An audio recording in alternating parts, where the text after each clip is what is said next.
Welcome to Erika's Cozy Stories. Tonight, let's slip into somewhere warm and flower-dusted, a small bakery at the very end of its day, the oven's cooling, the last of the light fading outside. Get comfortable, wherever you are. Let your eyes rest.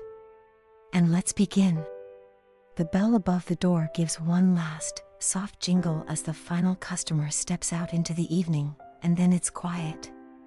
Just you and the bakery, and the low golden light of the display case still glowing across the room. You breathe in, slow and deep. The air is thick with it, the smell of a full day of baking.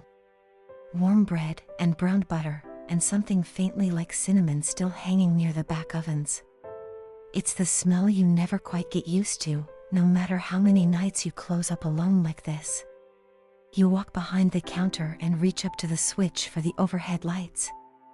Row by row, you click them off, the bright white glow giving way to something dimmer, warmer, just the soft under-counter lighting left glowing against the wood. The bakery settles into itself in the half-light.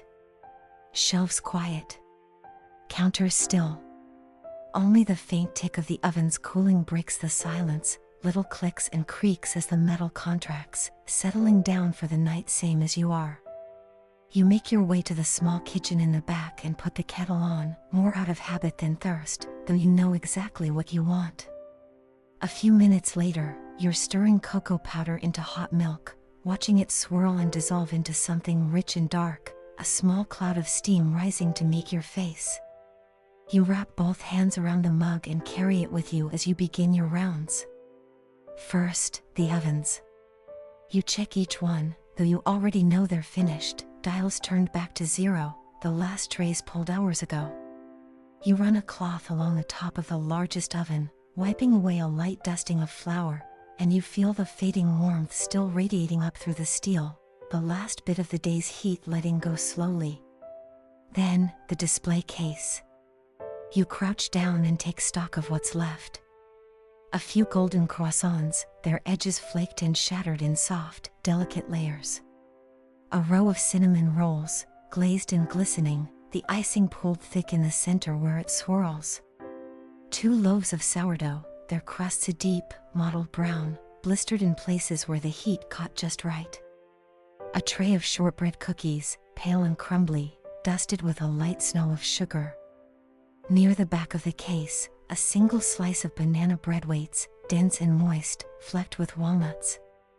Beside it, a small stack of blueberry scones, their tops cracked open just slightly, berries bursting soft and purple through the golden crust. Further along, a tray of chocolate chip muffins, their domed tops split down the middle, chocolate still faintly glossy where it melted and reset as they cooled. Beside those, a few apple turnovers, their pastry folded into neat golden triangles, a thin line of cinnamon sugar dusted across the top of each one. You lean in and breathe it all in at once, that particular smell only a full bakery has at the end of the day, sweet and buttery and warm, layered over the deeper, yeasty smell of the bread beneath it all. There's a faint whiff of cinnamon from the turnovers, and beneath that, something warm and nutty from the walnuts in the banana bread, and beneath all of it, the low, steady smell of flour and butter that never really leaves this place, not even after the ovens go cold. You set your cocoa down for a moment and get to work. The leftover loaves come out first. You wrap them carefully in paper, folding the ends in soft, practiced motions, and set them into the basket by the door, the one for tomorrow's staff, day-old bread nobody minds eating warm from the toaster. You set aside 2 croissants and a couple of the shortbread cookies, wrapping them separately, tucking them into a small paper bag you'll leave in the walk-in fridge for the morning crew, something easy to grab before the ovens are hot again.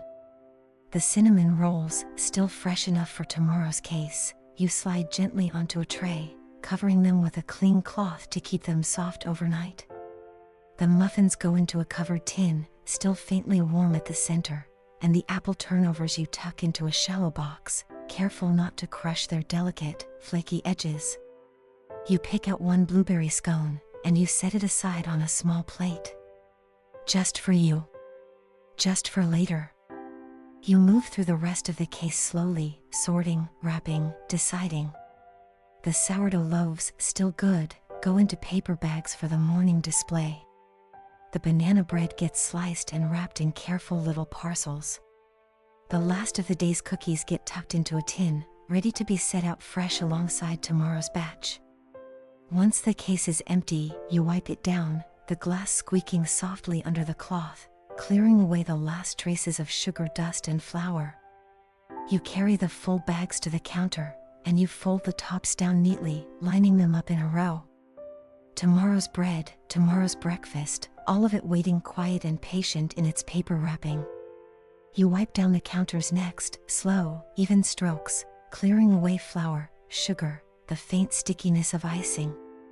The wood beneath your cloth is worn smooth from years of exactly this, mornings and evenings, doughs and glazes, the same counter holding all of it. You sweep the floor, the broom gathering small drifts of flour and crumbs from beneath the display case, from around the register, from the little corner by the door where customers always seem to shed the most crumbs without noticing.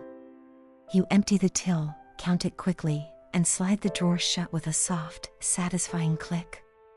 You take one last look around. Shelves wiped. Ovens cooling. Bread wrapped and waiting. Tomorrow's breakfast tucked safely in the fridge. You gather your things, your coat, your bag, the little paper parcel with your scone tucked carefully inside, and you switch off the last of the lights, save for the small one above the register, left glowing softly through the front window for anyone passing by. You step outside, and the cool evening air meets you, a sharp, clean contrast to the warmth you're leaving behind.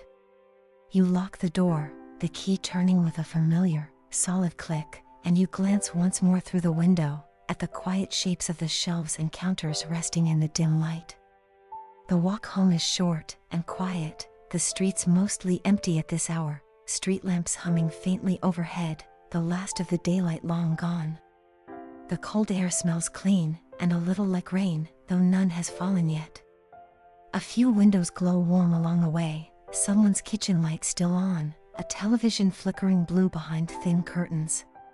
You pass the little park at the corner, empty now, the swing swaying just slightly in the breeze, and you tuck your chin a little deeper into your scarf, the paper bag with your scone held carefully against your chest.